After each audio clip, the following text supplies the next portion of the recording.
यस चरमकलीमा कालब्रह्मको प्रभावले बढ्दै गरेको मानव जगतमा सृजित भइरहेको द्वन्द्वको शान्तिका निमित्त विश्वका शुभचिन्तक जगतगुरु तत्वदर्शी सन्त रामपालजी महाराजको पावन उपस्थितिमा विश्व शान्ति सम्मेलन समारोहको उपलक्ष्यमा 3 दिवसीय महायज्ञको आयोजना हुन गइरहेको छ।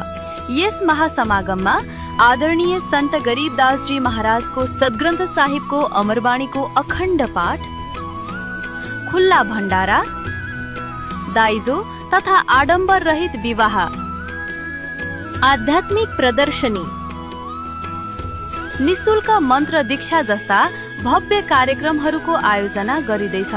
यस महायज्ञमा तपाई पनि सपरिवार उपस्थित भई पुण्य लाभ प्राप्त गर्नुहुन हार्दिक निमन्त्रणा गर्दछौं। मिति 2083 साल वैशाख 18, 19 तथा 20 गते।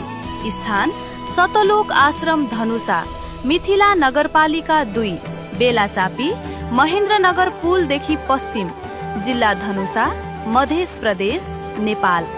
उक्त कार्यक्रमको प्रत्यक्ष प्रसारण यही वैशाख 20 गते बिहान 9:45 देखि सगरमाथा टिभीका साथै सतलोक आश्रम धनुषा युट्युब च्यानल तथा फेसबुक पेजमा हेर्न सक्नुहुनेछ।